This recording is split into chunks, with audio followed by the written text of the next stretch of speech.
So in today's tutorial, I want to talk about depth of field, and I want to show you a new method of adding depth of field that I've come up with, which basically speeds up the Redshift depth of field render by about 3 times in some cases. It's much faster. It doesn't look quite as good as the actual method of depth of field, but it does actually give you, as well as the speed increase, some advantages in that you've got a little bit more control over separating your foreground elements from your background elements, because you can also add a color tone to it and that kind of thing. And we'll get onto that. I'll show you that as we go through. But now let's get started. So just before we start, I'm using Cinema 4D R20, and of course I'm using Redshift as the renderer. I've also got my layout set up maybe a little differently to how you have yours, and I just put my work window on the right here and my Redshift render view on the left, and I like the way that I can just do this to make one bigger and one smaller, just the way I like to work. So let's have a look at what we've got here as a starting point. If I enable my render view, give it a couple of seconds to start up, and there we go. That's my initial render. Now I've made this object, which is a very, very funky looking DNA strand. It's not an object that you would probably use in a production environment just because it's not very realistic. But the reason I've made this for this tutorial is that it's very high poly. And what we're going to do is we're going to propagate a lot of these out into space to become blurred out background objects.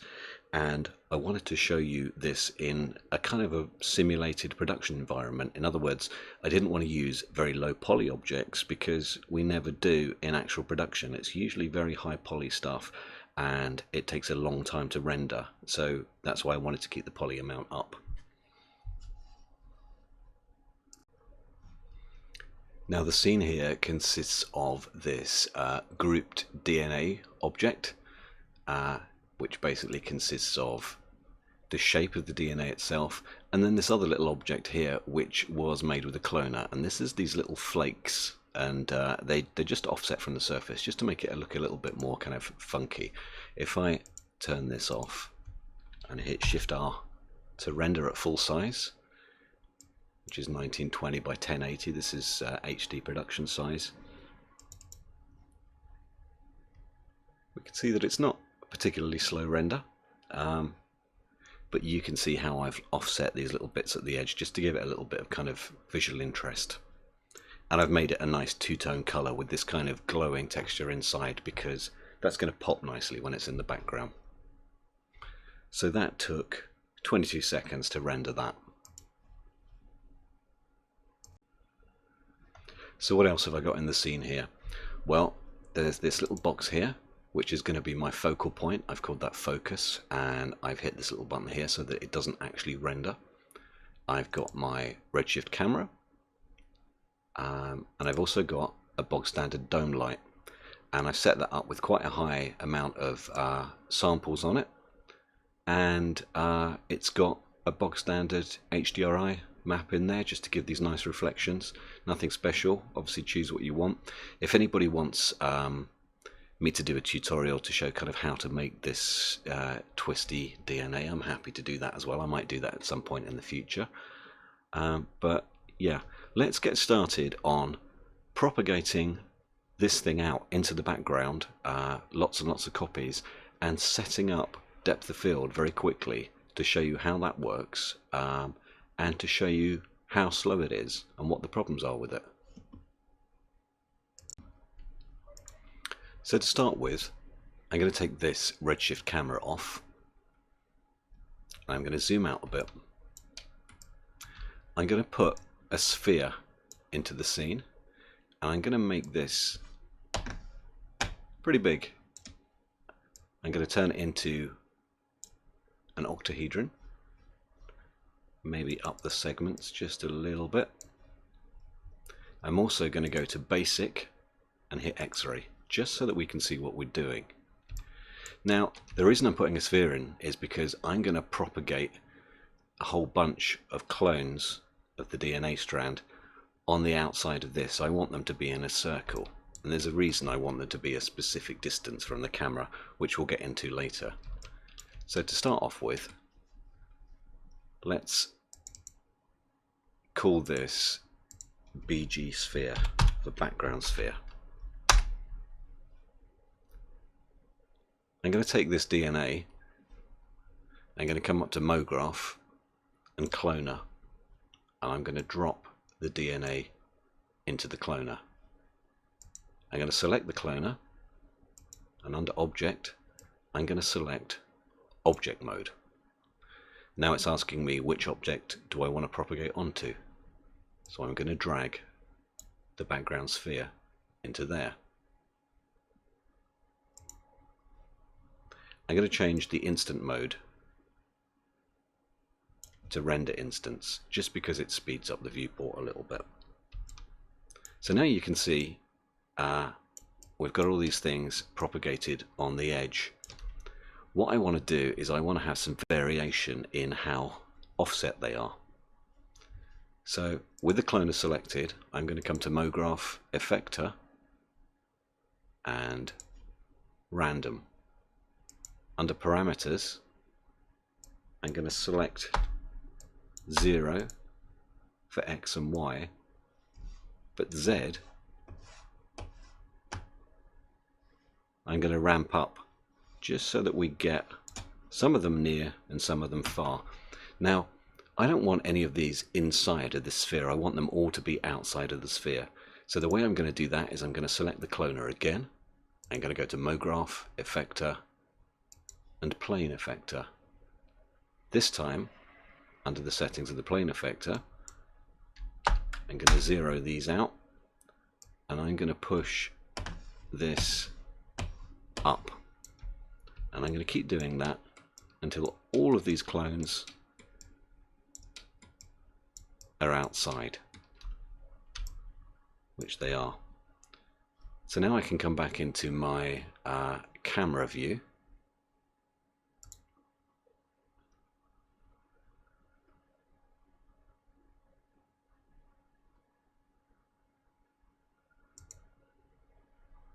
this DNA, now that I've made it a bunch of clones, has disappeared. So let's just copy that back into place. So we've still got one in the middle, and this is our main actor. So let's call this DNA FG for foreground. So we can turn the clones on and off in the background. Let's have a look at this actual cloner. I want to take the count up so that we get a lot of them. In this random effector, I also want to change the rotation parameter, because at the moment they kind of all look a bit uniform. So let's just spin these around.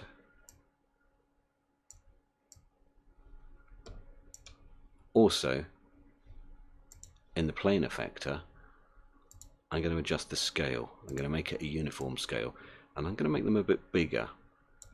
If we come up to here and I render this,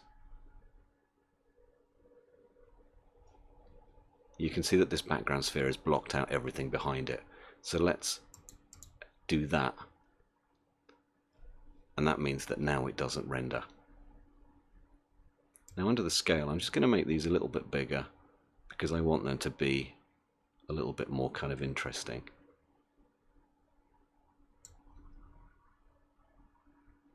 There we go.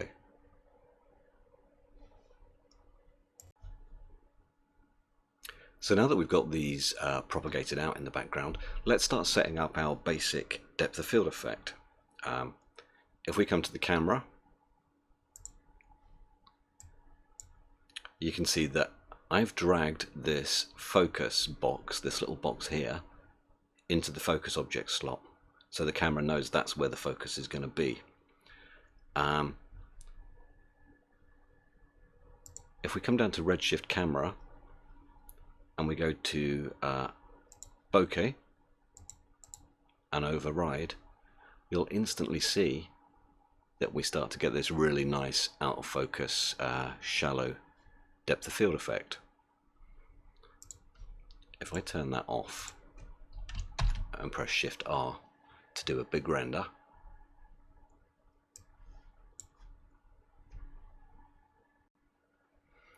you'll see that although the render's not much slower, the amount of noise in the background is absolutely horrendous, and this is one of the main problems with depth of field.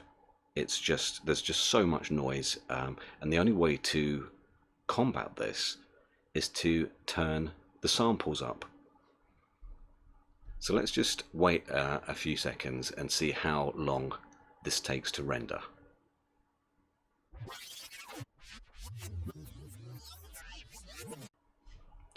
So that's finished rendering. It's gone from 22 seconds render time without any depth of field up to 2 minutes and 32 seconds. And that's with the very basic sampling amounts on there. And as you can see, this looks horrendous. There's no way that we could use this in a production situation. So let's start trying to up the number of samples until we get to a decent result.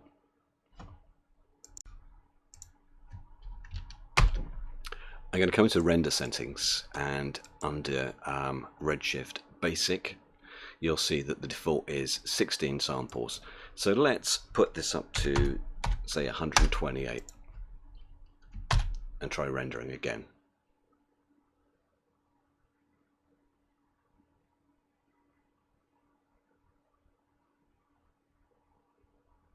Now that's starting to look a little bit better.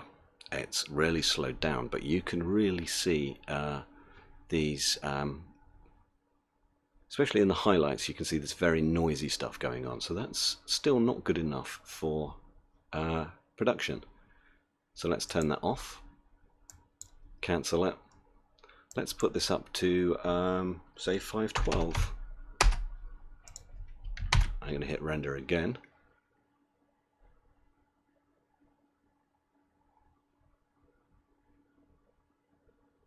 You can see how much it's slowed down. That's getting there. Still too noisy though in these highlights. Turn that off. Let's put it all the way up to 2048 and hit render again.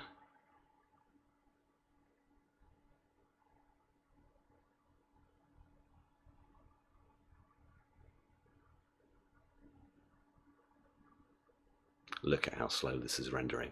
So this is now getting there. This is kind of almost, oh, this is probably acceptable. If the scene is going to be moving and animated, then you're probably not going to notice this slight kind of firefly effect in here. This is pretty good. So let's just leave this going and see how long this takes to render out this frame.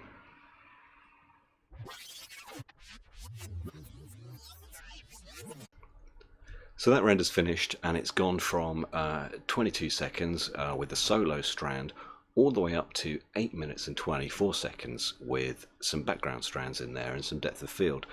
Now, for me, that's way too long. I like to keep my renders down to about 2 minutes per frame if possible, because I render at 30 frames a second. So with a production that's a few minutes long, also taking into account redos and revisions and all that kind of stuff, you're talking about serious amounts of render time, and you're not going to get the job finished in time if you've got 8 minutes per frame.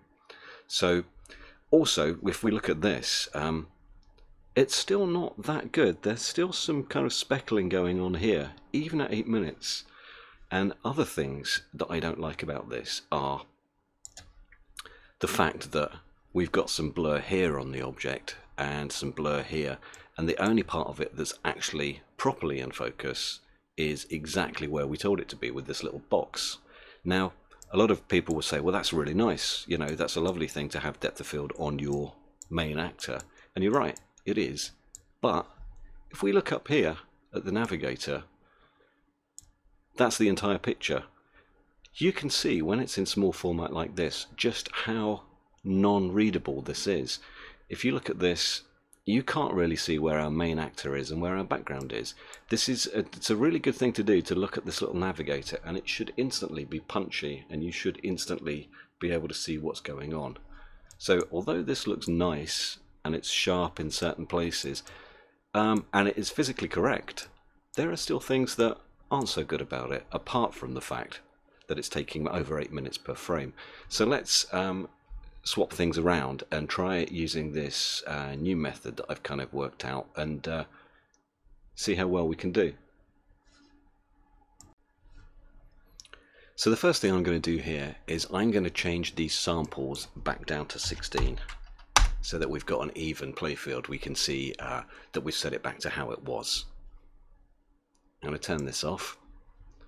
This background sphere, I'm going to turn it back on so that it renders. And if we turn this on, we can see that it's blocking everything out. Now I'm going to take off the Redshift depth of field. I'm going to do that by selecting the camera, coming down to bokeh, and just unticking that. So now there's no depth of field happening. If I was to hide this background sphere altogether and do a proper render, you should see that it's back to rendering fairly fast-ish, but there's no depth of field on it at all. So let's stop that. I'm going to come back to the background sphere, make sure it renders. I'm going to make a new material. So I'm going to go Redshift, material, material, material. I'm going to name this BG sphere. And I'm going to drag this material onto that background sphere.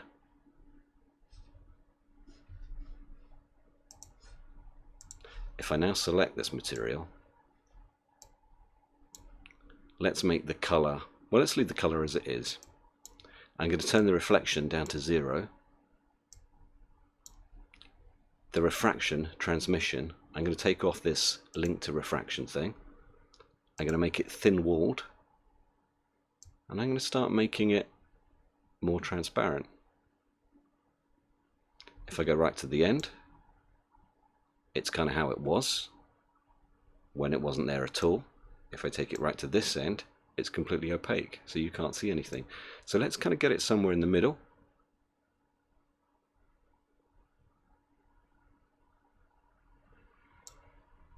And now this is the magic part. I'm going to take the roughness up, and by taking up that roughness, I'm effectively changing the depth of field, because it's smearing out the image. And you can see that the nearer things are to this sphere, the more in focus they are, and the further away they are, the less in focus they are. I'm going to take the samples and I'm going to turn these up to, let's say, 512. And that's quite an important thing, because now what we're going to do to get rid of these fireflies in the background is we're not going to change the sampling on the scene like we did before, which is very expensive. We just have to change the sampling on the actual object, or on the material rather. So let's try that with 512. I'm going to stop this, and let's have a look at a render and see how long this takes.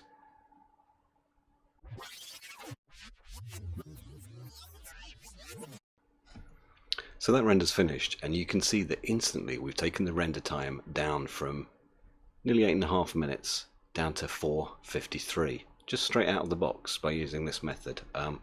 If you look up here as well, you can see how much more readable this image is straight away.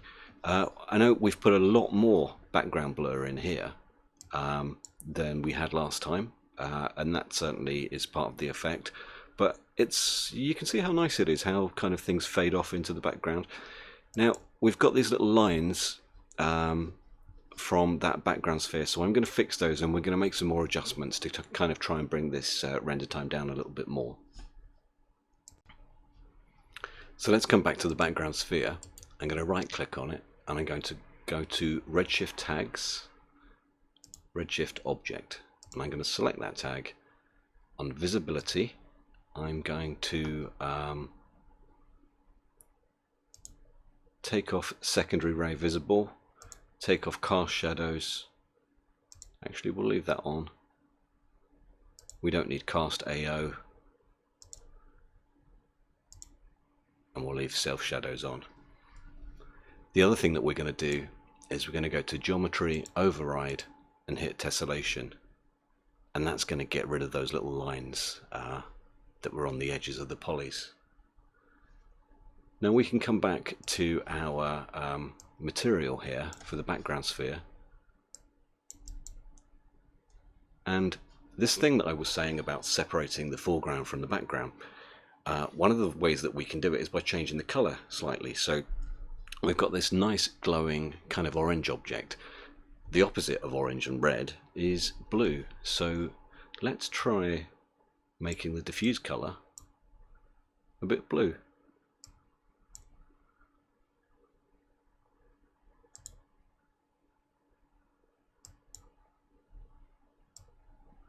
And we can come back here and we can play as much as we want with the transparency of this.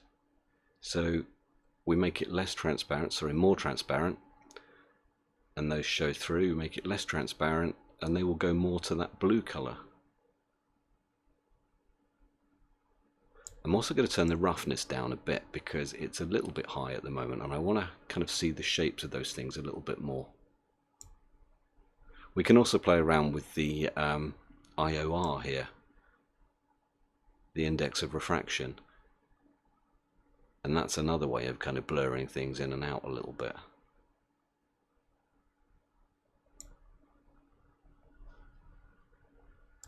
We come back up to this color.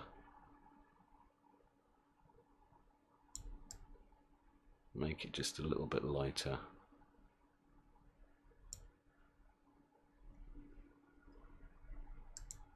Now let's take a render of this.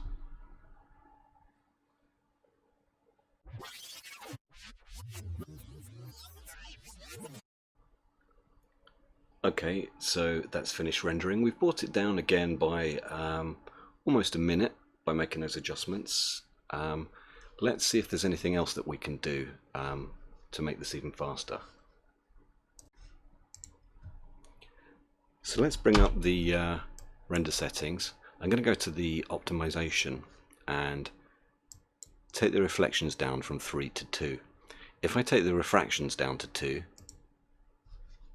things start going a little bit wrong. We need that reflection because we need the transparency happening. So let's move that back up to 3. But we've taken the reflections down from 3 to 2, so that should help speed it up.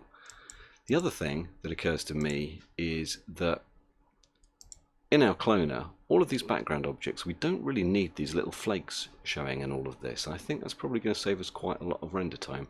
So if I take those flakes and I delete them, they'll still be on our main object here, but not in the background. So let's take a render now. Yeah, that's finished. The render time has come down to 3 minutes and 12 seconds from nearly 8.5 minutes. So that is a huge saving on render time.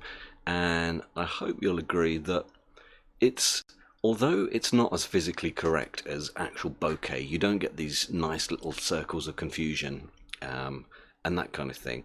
It actually looks pretty nice, and it does a much better job of separating the foreground from the background. You can see again here in this small view how readable it is now, and you don't have this problem of some bits being in focus on your main subject and some bits not in focus.